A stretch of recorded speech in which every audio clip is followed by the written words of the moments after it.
Di antara 7 negara di ASEAN yang tarif Trump-nya sudah jelas, Vietnam adalah salah satu yang paling rendah. Vietnam menjadi kesayangannya Donald Trump dan menikmati tarif murah, 20%. Sebagai basis pengetahuan bersama, beberapa tahun terakhir Vietnam jor-joran mengobrol diskon pajak investasi bagi perusahaan Amerika, terutama manufaktur, agar menyerap banyak tenaga kerja. Nanti kita bahas apa sih beda Vietnam dan Indonesia, kenapa Indonesia itu tak perlu menjadi Vietnam dalam menghadapi Trump.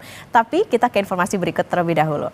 Jadi saudara, Menteri Keuangan Sri Mulyani bilang tarif dagang yang dikenakan Presiden AS Donald Trump bakal berdampak terhadap pertumbuhan ekonomi Indonesia. Dalam hal ini akan berpengaruh pada angka dalam rancangan APBN 2026. Hal ini disampaikan Sri Mulyani dalam rapat kerja dengan Komite 4 DPD RI. Sri Mulyani bilang efek tarif Trump bakal mempengaruhi pertumbuhan ekonomi dan proyeksi era APBN 2026. Kata Menkyu, pertumbuhan ekonomi ke depan harus realistis karena kondisi ketidakpastian global masih tinggi. DPD Republik Indonesia Komite 4, izinkan kami langsung memunculkan sentimen negatif di pasar keuangan maupun ekonomi global. Kita lihat aktivitas manufaktur global yang ekspansif sudah mulai melemah, dan juga dari sisi prospek pertumbuhan ekonomi yang juga diperkirakan makin lemah atau melakukan terjadi revisi ke bawah. Triwulan kedua ini Indonesia masih coba terus bertahan dari tekanan dan berbagai ketidakpastian global yang makin meningkat. Kita lihat inflasi kita masih terkendali, ini berarti daya beli masyarakat masih bisa terjaga. Namun dampak dari ketidakpastian global mulai terlihat di manufaktur sektor yang masuk kepada zona kontraktif. Bulan April, Mei, Juni semuanya di bawah 50, yaitu 46,7, 47,4, dan 46,9. Mayoritas banyak negara yang diobservasi juga mengalami PMI-nya negatif. Meskipun demikian, neraca perdagangan kita masih relatif resilient, yaitu 24,6 billion US dollar surplus dari neraca perdagangan. Sementara itu, Wakil Ketua Komisi 1 DPR RI, Dev Laksono, menilai kebijakan tarif Trump memang mengkhawatirkan. Namun hal itu bisa diminimalisir dengan memperluas pasar Indonesia ke global. Selain itu, Dev juga menjelaskan bahwa Presiden Prabowo telah menyiapkan berbagai cara, di antaranya lewat kerjasama dengan negara-negara lain. Banyak hal agak mengkhawatirkan, karena ini kan pasti berdampak pada perindustrian kita, berdampak kepada perbankan kita, dan juga bisa berdampak kepada pertumbuhan perekonomian kita. Nah, sekarang Presiden sudah memiliki langkah-langkahnya dengan membangun kerjasama dengan OECD, terus juga dengan BRICS, terus membuka pangsa pasar baru sehingga tidak sepenuhnya kita bergantung kepada satu sisi, tapi kita juga bisa memasuki pasar-pasar baru untuk kita bisa mengembangkan kapasitas kita. Bang, ini kan diancam tambahan tarif impor 10%, Indonesia konsisten akan tetap menjadi anggota kelompok BRICS. Menteri Sekretaris Negara Prasetyo Hadi, saudara, bilang saat ini pemerintah masih bernegosiasi dengan perwakilan Amerika Serikat melalui Menko Perekonomian Erlangga Hartarto. Menurutnya, tidak ada kebuntuan saat negosiasi sehingga Indonesia masih mendapat beban tarif yang tak berubah saat penetapan pertama kali oleh Presiden Donald Trump pada April lalu. Upaya untuk bernegosiasi dengan pemerintah Amerika Serikat kan, berdasarkan apa yang disampaikan Presiden Trump, di situ kan beliau memberi tenggat waktu sampai 1 Agustus. Nah, di jeda waktu ini tadi malam kami berkoordinasi juga dengan Menko Ekonomi ya, untuk kemudian melanjutkan kembali proses negosiasi. Di situ kan dibuka beberapa ruang juga. Kalau kaitannya dengan rencana pengenaan kembali tarif 10% bagi anggota BRICS, kami merasa ya itu bagian dari keputusan kita. Kalau kita bergabung dengan BRICS yang kemudian itu ada konsekuensi, ya mau tidak mau harus kita hadapi kan. Akhirnya kan 32. Sementara efek tarif Trump, pelaku usaha di bidang pertambangan memandang hal ini tidak terlalu berdampak secara langsung terhadap pelaku usaha tambang. Tetapi Direktur Eksekutif Indonesian Mining Association, Hendra Sinadia bilang secara tidak langsung kebijakan ini akan berdampak terhadap permintaan ekspor produk Indonesia, khususnya di sektor tambang kepada negara tujuan ekspor utama seperti kawasan Asia Pasifik.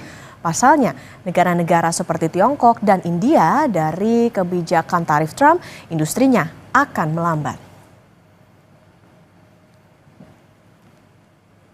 Yang kita alami jika nanti permintaan dari ekspor dari produk Indonesia, komoditas mineral batu bara dari negara-negara tujuan utama ekspor kita ya di Asia Pasifik melemah karena dampak dari tarif Trump ya, misalnya Tiongkok atau mungkin Korea misalnya ya, yang akibat kebijakan tarif ini industri mereka jadi melambat gitu ya, industri Jepang atau industri China atau India misalnya melambat ya, otomatis nantinya dalam jangka menengah atau panjang akan berpengaruh terhadap permintaan atas komoditas mineral tertentu, yang mana Indonesia adalah eksportir utama dari mineral-mineral tersebut. Oke, baik lagi ya. Jadi apa sebetulnya beda Indonesia dengan Vietnam lewat fakta, angka, dan data? Kita baca terlebih dahulu. Nah ini saudara, beda Indonesia dan Vietnam bagi Amerika Serikat. Kalau Indonesia itu di tarif tanggal 1 Agustus atau nanti itu rencananya adalah 32%. Sementara kalau Vietnam itu terkena tarif 20%. Kalau kita ingat ketika pertama kali diumumkan atau pada bulan April itu Indonesia masih tetap angkanya 32%, sementara kalau Vietnam adalah 46%.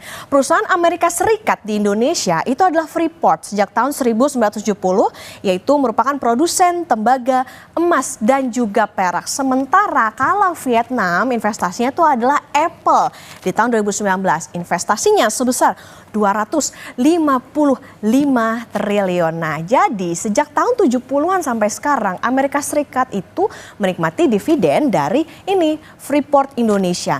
Meskipun di dalamnya pemerintah Indonesia juga dapat. Tapi beda posisi dengan Vietnam karena perusahaan Amerika Serikat ini mengambil hasil alam dari Indonesia. Sedangkan kalau Apple di Vietnam posisinya itu adalah tenaga kerja yang bisa dibayar murah. Bisa dibilang Vietnam ini lebih bergantung lah ya pada investasinya Apple. Sama-sama saling bergantung tapi beda hubungan bisnisnya. Tapi yang menarik saudara dan juga terbaru, Presiden Amerika Serikat Donald Trump mengumumkan akan menggetok tarif sebesar 50% atas impor tembaga. Saham Freeport langsung naik. Nah ini ya di tanggal 8 Juli 2025 itu sahamnya berada di 48,34. Nah kemudian berselang satu hari atau 9 Juli 2025 sahamnya jadi 45,69. Nah ini saudara, jadi meskipun akhirnya saham Freeport turun juga, yang jadi catatan 51% tembaga Amerika Serikat ini masih impor. Ini juga seakan Trump sedang bunuh diri gitu, walaupun kesannya sangat pro terhadap tambang dalam negeri. Berbeda dengan Vietnam yang disukai oleh Trump dan diberi tarif lebih rendah yaitu 20%, Indonesia akan menanggung tarif lebih tinggi. Apa saja yang dimiliki Indonesia untuk melawan tarif Trump? Sikap keras ke Tiongkok jadi salah satu faktor Vietnam disayang Trump dan tarif bea masuk impor rendah ke Amerika Serikat. Perlukah Indonesia menjadi Vietnam agar disayang? Apa saja yang dimiliki Indonesia? Kita akan bahas bersama Direktur Eksekutif Selyos Bima Yudhistira yang sudah hadir di studio Kompas TV. Selamat pagi Mas Bima, kabar sehat Mas Bima? Kabar sehat. Alhamdulillah. Jadi Mas Bima, kita lewat data dan angka yang tadi, keuntungan Freeport itu kan dinikmati Amerika sejak tahun 1970-an sampai sekarang. Beda model bisnis udah pasti sama Apple yang masuk ke Vietnam. Apakah ini bisa jadi sumber kekuatan ataupun poin lobbynya Indonesia ke Amerika Serikat? Iya, sebenarnya tipikalnya berbeda dengan Vietnam. Kalau Vietnam itu salah satu daya tawarnya selama ini dia menjadi salah satu hub ataupun tempat di mana investasi China itu masuk ke Vietnam di sektor yang sifatnya padat karya. kemudian masuk ke Amerika Serikat. Nah, Indonesia ini sebenarnya bargaining power ataupun daya tawarnya itu terletak pada mineral kritis saat ini. Jadi mineral kritis yang dipunyain apa saja? Salah satunya kan Amerika mengincar dari dulu konsisten soal tembaga. Ini tidak boleh diutak-atik. Makanya Freeport kontrak karyanya terus-menerus berlanjut. Kemudian ada nikel di situ untuk industri pertahanan, untuk kemudian baterai dan juga kendaraan listrik. Jadi kita harus melihat sebenarnya positioning Indonesia itu ada di mana. Karena kalau Indonesia ikut dengan Vietnam, itu pun sudah dilakukan sebenarnya, salah satunya adalah dengan melakukan importasi LPG, kemudian BBM, dan rencananya kedelai dalam jumlah yang cukup besar. Tapi Trump tetap mengenakan tarif 32%. Artinya ini harus dicari sisi lain di mana Trump itu mau mendengar Indonesia. Dan akhirnya per Agustus tarifnya jangan 32% plus menjadi anggota BRICS, Indonesia ditambah 10%, jadi 42%. Ini bagaimana caranya? Yang belum dimainkan kartu asnya adalah terkait dengan masalah soal Freeport dan kebutuhan Amerika terkait dengan importasi tembaga dan katoda tembaga dalam jumlah yang sangat besar. Oke, artinya gini kan, ya oke lah, berarti kita artinya beda model bisnis sama Vietnam. Seberapa besar, mungkin bisa jadi gambaran, ketergantungan Amerika Serikat terhadap Indonesia itu sendiri, terutama di bidang tambang? Sangat besar ya, sangat besar. Kenapa sangat besar? Karena salah satu tambang di luar dari Amerika Serikat yang dimiliki Freeport yang cukup bisa menjadikan pasokan ke Amerika Serikat itu salah satunya adalah Chile, kemudian Indonesia di luar dari Amerika Serikat. Sehingga kebijakan terbaru Donald Trump misalnya yang akhirnya mengenakan tarif 50% terhadap barang-barang tembaga dari banyak negara itu sebenarnya adalah suicide mission atau misi bunuh diri karena ini merugikan kepentingan Amerika Serikat sendiri. Padahal kita tahu bahwa 50% kebutuhan tembaga Amerika itu masih diimpor dari negara lainnya. Jadi begitu bergantungnya sebenarnya Amerika Serikat terhadap Freeport spesifik terhadap tembaga. Apalagi 56 triliun Amerika itu sudah melakukan investasi melalui Freeport di smelter yang ada di Gresik. Jadi sebenarnya disitulah kita bisa bermain berbagai hal. Salah satunya misalnya, satu, apakah Indonesia perlu melakukan restriksi relaksasi izin ekspor konsentrat? Karena yang dinikmati sekarang oleh smelter di Gresik itu adalah relaksasi ekspor konsentrat. Karena kalau sekarang Trump akhirnya mengenakan tarif 50% terhadap tembaga, memang harga konsentrat tembaganya naik. Tapi kalau Indonesia ingin memanfaatkan agar tidak terlalu kena tarif dan ekspornya bisa ke negara lainnya, maka kuncinya adalah bagaimana caranya smelter tadi menghasilkan produk-produk yang punya nilai tambah tinggi. Dan juga masuk ke dalam rantai pasok misalnya untuk baterai, kabel, kendaraan listrik yang ada di Indonesia. Itu pun juga akan membuat shock terapi pada investasi Amerika, pada PMA. Bahwa Indonesia melakukan retaliasi tetapi halus. Kemudian yang kedua adalah status proyek strategis nasional di smelter Gresik. Jadi kalau sudah dapat PSN artinya fasilitas pajak, fasilitas kemudian perizinan itu dinikmati oleh smelter Freeport yang ada di Gresik. Kalau itu pemerintah bilang saja, kami akan mengevaluasi status PSN di Gresik, implikasinya itu akan signifikan. Yang terakhir adalah soal insentif-insentif biaya keluar yang selama ini dinikmati oleh Freeport, termasuk produk hilirisasi dari konsentrat tembaga. Kalau itu pun juga dilakukan perubahan kebijakan, itu akan mengirim sinyal bahwa Indonesia bukan negara yang lemah, bukan negara yang kemudian sudah melakukan berbagai negosiasi tidak didengarkan oleh Amerika Serikat. Karena yang menjadi permasalahan negosiasi sejauh ini dengan Amerika adalah bicaranya soal defisit perdagangan. Tidak bicara investasi secara mendetail, tidak bicara soal kepentingan tembaga untuk industri pertahanan Amerika. Jadi kita belum tahu sebenarnya Amerika butuh apa dari Indonesia. Ternyata bukan masalah perdagangan saja.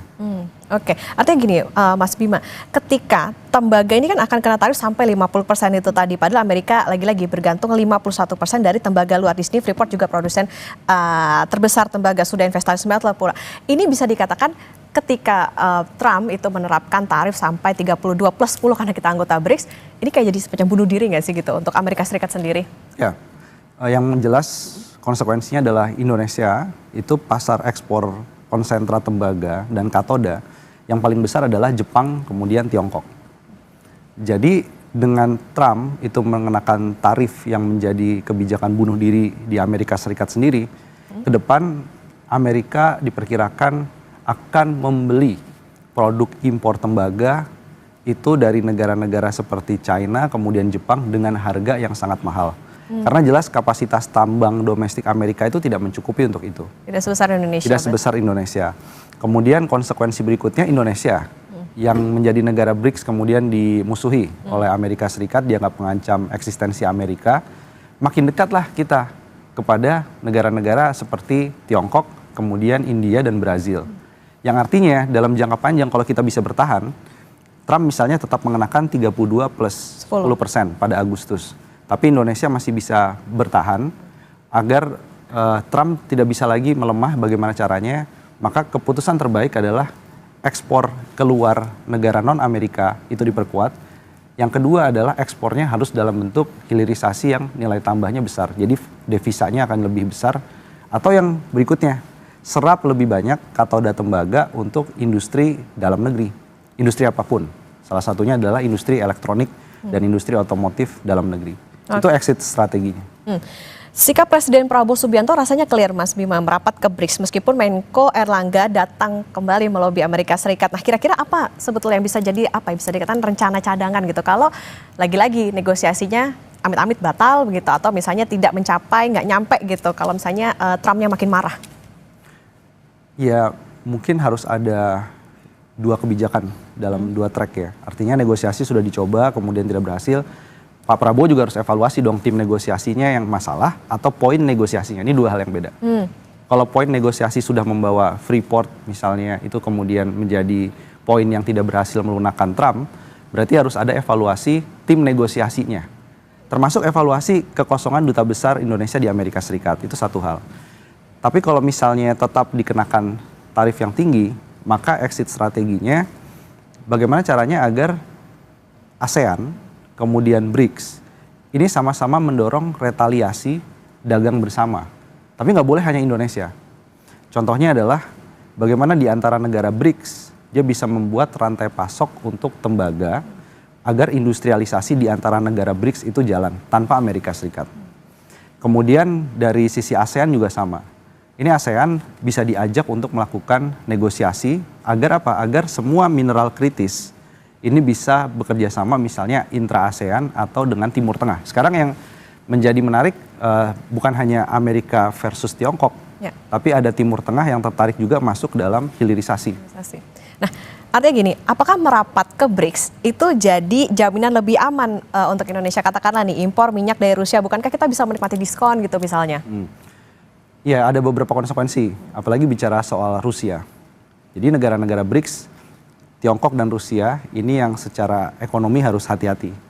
Begitu kita menikmati diskon minyak yang murah dari Rusia, ataupun kerjasama-kerjasama pertahanan lainnya untuk importasi alat pertahanan, yang menjadi kesimpulan adalah banyak negara mencoba itu, tapi terhambat oleh sanksi dari negara-negara barat, bukan hanya Amerika, tapi negara Eropa. Ini juga kita harus melihat hati-hati. Kemudian pertanyaannya, apakah Indonesia harus ikut ke BRICS atau sebenarnya tanpa BRICS secara bilateral kita bisa melakukan sesuatu tanpa labeling BRICS? Itu juga menjadi salah satu pertanyaan karena beberapa negara seperti Vietnam misalnya itu memang wait and see dulu untuk join BRICS karena sepertinya hubungan dengan Tiongkok baik-baik aja tanpa ada BRICS. Jadi Indonesia saat masuk ke dalam BRICS memang seolah kita punya pasar baru, punya partner investasi baru, tapi yang harus disadari reaksi Indonesia bergabung di BRICS ini tidak direspon positif bukan hanya Amerika, tapi juga negara Eropa lainnya. Ini yang menjadi kita harus lebih hati-hati lagi untuk bergabung dalam BRICS lebih dalam. Harus hati-hati bergabung dalam BRICS termasuk juga tadi kayaknya kita terancam 10% itu tadi tambahan dari 32. Oke, itu tadi soal tambang. Kalau untuk eksportir yang terdampak terutama manufaktur padat karya, karena kan banyak juga nih kita ekspor ke Amerika Serikat, misalnya pakaian jadi, alas kaki dan lain-lain. Apa yang harus dilakukan pemerintah? Yang jelas efeknya coba kita kalkulasi itu ada 1,2 juta orang serapan tenaga kerja yang terdampak dari tarif 32%. Kita belum hitung yang ditambah 10% BRICS. Artinya ini efeknya nanti kepada PHK dan pengangguran di sektor padat karya. Jadi yang bisa dilakukan sekarang ini pemerintah jangan hanya fokus menarik investasi baru. Tapi investasi existing di sektor padat karya, alas kaki, pakaian jadi, ini coba dilihat apa yang bisa meringankan biaya operasional mereka sembari mereka mencari cara agar harga produk akhirnya itu bisa berdaya saing. Salah satunya insentif untuk diskon tarif listrik industri padat karya. Bisa 40% misalnya selama 6 bulan, selama mereka melakukan adaptasi mencari pasar-pasar alternatif. Kemudian yang kedua adalah PPh 21 karyawan yang ditanggung pemerintah di sektor padat karya itu bisa diperluas sektornya. PTKP, penghasilan tidak kena pajak. Jadi kalau ekspornya susah, maka salah satu opsinya adalah penetrasi pasar domestik. Domestik, oke. Dan itu bagaimana sekarang nih daya beli masyarakat? Jawabannya kalau dari pemerintah bisa melakukan penghasilan tidak kena pajak itu jadi 7,5 juta rupiah. Jadi uang yang dibelanjakan bisa lebih besar. Satu lagi adalah PPN. Oke. Makanya sekarang nih sedang lagi ada gugatan di Mahkamah Konstitusi. Salah satunya adalah bisa nggak kebijakan PPN yang sekarang 12% untuk barang mewah, seperti Vietnam, dia menurunkan menjadi 8% untuk menstimulus konsumsi domestik. Agar barang yang tidak bisa diekspor ke Amerika, sebagian, tidak semua, bisa terserap di domestik. Oke. Tadi menarik soal penyerapan atau juga kita menguatkan pasar dalam negeri atau secara domestik. Tapi yang perlu diwaspadai kan sekarang Mas Bima, ada dumping Tiongkok begitu. Kemudian juga belum impor dari Tiongkok kayak banjir banget ke Indonesia. Apa yang perlu diwaspadai dari itu? Yang perlu diwaspadai adalah kalau dulu sebagian barang-barang impor, barang jadi dari Tiongkok, itu kita masih mendapatkan windfall atau keuntungan di sektor jasa. Contohnya startup waktu itu booming. Oke. Kemudian ada yang kerja jadi reseller, dropshipper. Ada yang menjadi endorse, influencer dan lain-lain untuk barang-barang impor tadi. Nah sekarang ini Tiongkok masuk ke strategi 2.0-nya. Jadi dia mau menguasai logistik dari hulu produksinya sampai ke depan rumah konsumen. Itu semua rantai pasoknya ingin dikuasai oleh Tiongkok. Nah disinilah kita perlu proteksi untuk barang-barang impor tertentu. Jadi yang sebenarnya ditunggu adalah Permendak 8 ya. Itu segera direvisi cepatnya per sektoral sehingga sekarang kita bisa mensortir produk-produk apa saja yang bisa disubstitusi dari produsen dalam negeri tanpa kita mengandalkan impor. Karena kalau terus impor ke depan ini perang dagang masih lama, masih berlanjut, maka banjir impor itu akan meruntuhkan industri domestik dan menekan UMKM, termasuk yang menjadi produsen. Oke, lagi-lagi baik lagi nih soal regulasi dari pemerintah soal bagaimana ini bisa terserap di dalam negeri, penguatan pasar domestik. Dan tadi kalau soal tambang sebetulnya ya bisa dikatakan Indonesia nih punya bergen lah gitu ya ke Amerika Serikat. Tapi yang perlu diperhatikan adalah kalau memang nantinya Trump ya bisa dikatakan makin marah, ini bisa dipertimbangkan lagi soal bagaimana tim negosiasinya, poinnya gimana, sama penyerapan konsentrat tadi ya Mas Bima ya, konsentrat hasilnya di dalam negeri. Terima kasih Direktur Eksekutif Sales Mas Bima Yudhistira sudah bersama di Kompas Bisnis. Sehat selalu Mas Bima. Ya, terima kasih.